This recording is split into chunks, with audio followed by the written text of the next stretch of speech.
Learn the use of do, does, did. Let us read the following sentences. In sentences को हम पढ़ते हैं, उसके बाद समझने की कोशिश करेंगे. I, you, they do homework. यहाँ तीन हमने दिया है ऑप्शन करके, तीनों एक ही तरह का सब्जेक्ट है, एक ही तरह का वर्ब लेगा, एक ही स्ट्रक्चर है. I do homework, you do homework, they do homework. Next sentence है he does homework, she does homework, Ram does homework. तो ऑब्लिक स्ट्रक्चर दिया हुआ है. I will read one, एक ही का पढ़ेंगे. I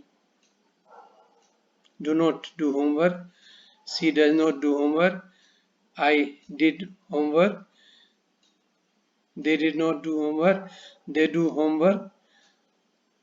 Do they do homework?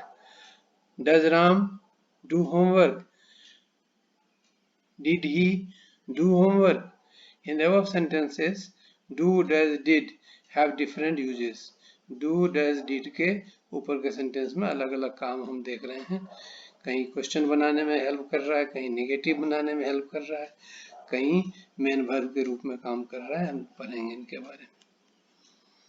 Now we can say that on the basis of different works done by the verb do, does, did, तीनों form उसी do verb के हैं, we can conclude that do यानी कि do, does, did is the main verb and do, does, did again is an auxiliary verb or helping verb. तो do का दो form है, एक तो मेन वर्ब है या फाइनाइट वर्ब है जो नंबर, पर्सन, टेंस के हिसाब से बदल जाता है, और दूसरा है ऑक्सिलरी वर्ब जो कि हेल्पिंग वर्ब कहलाता है, वो कई काम के लिए हमें हेल्प करता है. तो हम पहले पढ़ेंगे डू वर्ब का do, does, did form as a main verb. First point, do is an irregular main verb because it has the following forms. ये irregular verb है. अब रेगुलर वर्ब क्या होता है? जब सब फॉर्म है, first form of verb, second, third, fourth, fifth, सभी जगह एक ही रहे, cut cut cut cut cut, अगर ऐसा रहता है तो हम कहेंगे कि तीन, ये बदलता नहीं, यानी तीन, सिंपल प्रेजेंट, सिंपल पास्ट और पास्ट पार्टिसिपल में अगर नहीं बदले, एक रहे. Put put put, cut cut cut, अगर बदल जाता है जैसे राइट, रोट, रिटन हो गया, थ्रो, थ्रू, थ्रोन हो गया, तो इन सबको हम इरेगुलर वर्ब कहते हैं. तो डू भी मेन वर्ब है जिसके की अलग अलग फॉर्म हैं, डू, डिड और आगे प्रेजेंट पार्टिसिपल में, या इसको आईएनजी फॉर्म भी कहते हैं, इसको प्रोग्रेसिव फॉर्म भी कहते हैं हम. इसमें डूइंग और इन्फिनिटिव फॉर्म में 2 + V1 होता है, तो टू डू. और सिक्स्थ फॉर्म है सिंपल प्रेजेंट, सिंगुलर वर्ब है, ये डज लगता है, जिसका सब्जेक्ट होता है he, she, it, singular noun, Ram, Mohan, ये. और फर्स्ट फॉर्म ऑफ वर्ब जो है उसमें रूट फॉर्म है, उसके सब्जेक्ट जो होते हैं आई, वी, यू, दे, प्लूरल. जितने भी वर्ब हैं सब प्लूरल वर्ब होते हैं. सिंगुलर बनाने के लिए हम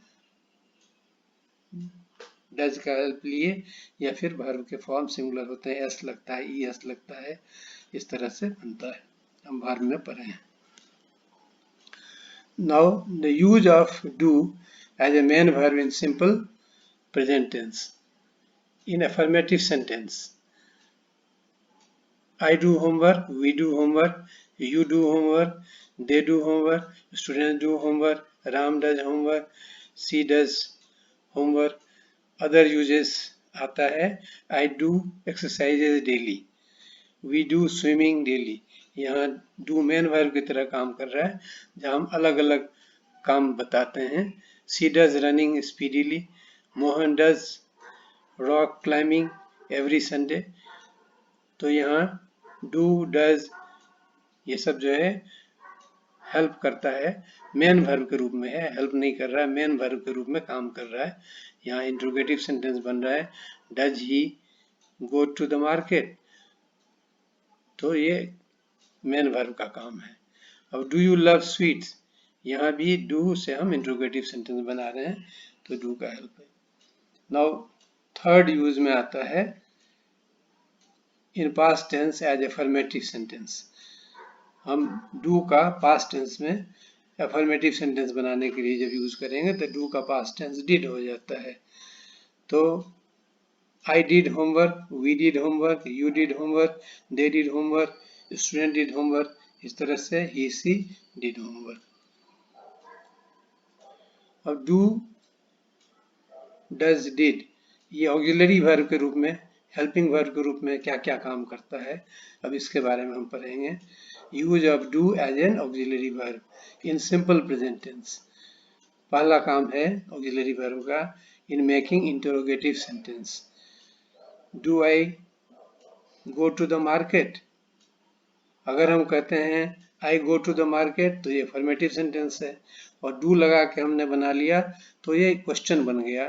do I go to the market, they go to market, ये अफर्मेटिव है, जब डू लगा दिया तो do they go to the market, interrogative sentence बन गया। ऐसे ही do teachers go to the market, does Ram go to the market, does he go to the market, does teacher go to the market। यहाँ हम देख रहे हैं कि subject I, we, you, they, plural, noun, ये सब जो हैं वो डू लेते हैं प्रेजेंट टेंस में, और सब्जेक्ट ही, सी, इट जो सिंगुलर नाउन है ये डज लेगा, और पास्ट टेंस का फॉर्म हो जाता है डिड जो सब के लिए है सब। तो इम्पॉर्टेंट नोट यहाँ है, you should know that do does did plus first form, always use first form of verb. Do does did, ऐसे ही can, can, will, shall, should, modal verbs ये जो होते हैं हमेशा फर्स्ट फॉर्म ऑफ वर्ब लेते हैं, यानी प्लूरल वर्ब लेंगे। डज सिंगुलर है लेकिन उसके आगे जो मेन वर्ब लगेगा वो V1 होगा, प्लूरल वर्ब होगा। सेकंड जो काम करता है in making negative sentence in simple present tense. I do not do homework, I do homework negative बनाना है, I do not do homework. अगर हम डू का हेल्प नहीं लें तो क्या होगा, I not do homework incomplete sense है, you not do homework incomplete sense है। तो सेंस पूरा नेगेटिव परफेक्ट बनाने के लिए you do not do homework, they do not do homework, student do not do homework, negative बनाते हैं। Ram does not do homework, he she does not do homework। A use of do as an auxiliary verb in simple past tense। अब do का हम simple past tense में कैसे use करेंगे, तो do का फॉर्म पास्ट टेंस में क्या हो जाता है, डिड हो जाता है। तो हम इंट्रोगेटिव सेंटेंस बनाएंगे पहले। तो did we go to the market, did you go to the market, did teachers go to the market. अब यहाँ आप पॉइंट दीजिए, देखिए कि हमने वर्ब को और सब्जेक्ट चेंज किया है, बाकी सब go to the market, go to the market, go to the market same रखा है, ताकि आपका लर्निंग शुड बी करेक्ट, एक ही जगह आपका माइंड यूज हो। You should pay concentration to only the subject and the verb and other things are common in all the examples so that you may understand properly। Now in making negative sentence in past tense, past tense में जब हम negative sentence बनाते हैं तो क्या कहेंगे, we did not do homework, I did not do homework, we did not do homework, you did not do homework, they did not do homework, the student did not do homework, Ram did not do homework। सब के लिए did लग रहा है तो एक ही जैसा, कोई चेंज नहीं है, सिर्फ हमें प्रेजेंट टेंस में देखना होता है कि ही सी इट के लिए अलग हम फॉर्म लेते हैं, डू का डज हो जाता है, बाकी सब जगह एक ही है। थर्ड यूज है ऑक्सिलरी वर्ब के रूप में इन making negative interrogative sentence. Interrogative sentence का नेगेटिव हम करते हैं या नेगेटिव सेंटेंस को इंटरोगेटिव बना लेते हैं, तो दोनों है, नेगेटिव भी है इंटरोगेटिव है। तो see the example, do I not remind you daily to be serious for your exam? Does he not inform in advance about your exam? Did they not warn you in advance not to cheat in the examination? Did we not warn you in advance about the risk of driving fast on the busy road? Did not your father tell you in advance about his coming home late that night? Now using do, does, did twice in a sentence. किसी sentence में अब हम special effect लाने के लिए दो बार हम इनका यूज करेंगे, डू, डज, डिड का. ये एक स्पेशल यूज है जो कॉमनली हम we don't know, so you should see here. Did you do this? Meaning by did you break the bottle? This का मतलब क्या हो गया? Breaking the bottle. तो did you do this? अब यहाँ पर explain किससे होगा? Did you break the bottle? What did you do? Did you sell the car? What did you do? तुमने क्या किया? तो क्या कार बेच दिया? In this sense. Does Ramesh do that? Does Ramesh ignores his study? Do we do that? Such type of use is also very popular, but we have to learn it. So it is use of twice use of do, does. Now fourth use is using do, does, did in making question tag. A question tag is what? When we make a statement and or ask a question and then we put another question. Tag means जोड़ना, attach करना. तो हम एक question attack करते हैं, छोटा सा टुकड़ा जो कि कंप्लीट नहीं हम लिखते हैं, अंडरस्टूड है, दो वर्ड का लिख करके डॉट डॉट डाल देते हैं, इसको क्वेश्चन टैग करते हैं. टैग मतलब बांधना, जोड़ना. Let us see. You ignore your study, don't you? They do not attend the school daily, do they? He does not play any game, does he? They do not need to attend the swimming class daily, do they? अब यहाँ हम negative के लिए positive tag लगाते हैं और positive sentence के लिए, अफर्मेटिव सेंटेंस के लिए निगेटिव टैग लगाते हैं.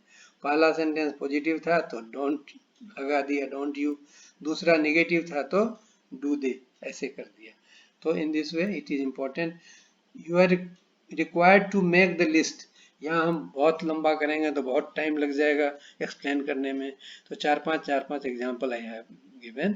So you should multiply the example, make it 10, 15, 20 you can do, and then your learning will be more effective. Now formation of sentences indicating instructions. कुछ sentence ऐसे बनते हैं इनके डू, डज, डिड से जिसमें instruction आता है. Do you reach, you do reach the office at 8 AM. यहाँ पर इंस्ट्रक्शन है कि आना है. कितने बजे आना है? 8 बजे आना है. You do reach the office. You reach the कहेंगे तो नॉर्मल हो गया, लेकिन इंडिकेटिंग इंस्ट्रक्शन है तो do का यूज करते हैं. You do not forget to complete this task. Do report for duty an hour before your time. Do attend to what I say. You go on multiplying the examples. Now next type of use is formation of sentences indicating request in a persuasive way. मनाते हुए, किसी चीज, किसी को भी किसी बात के लिए मनाते हुए जब हम सेंटेंस बनाएंगे डू का, डज का, डिड का लगा के, तो कैसे बनेगा? Let us C.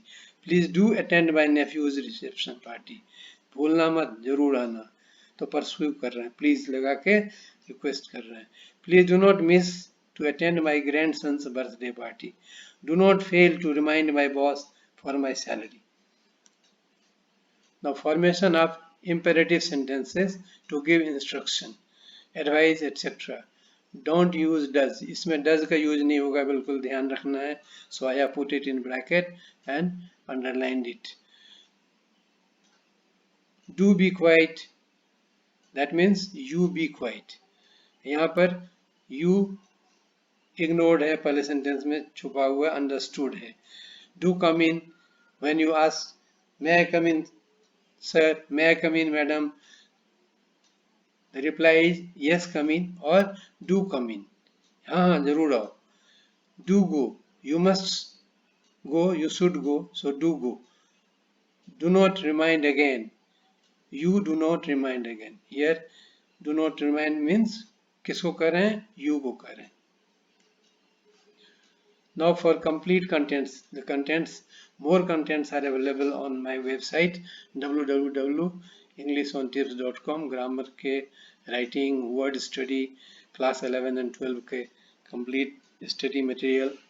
You can visit there. You can have if you like, and subscribe, share and like this YouTube channel where you are now attending this lesson. You are reading this, and another channel is there, Sahitya or Sanskar. You may visit there also. You have many things to learn, to hear, to enjoy, story, recitation, poem, etc. in 4 languages: Hindi, English, Maithili and Sanskrit.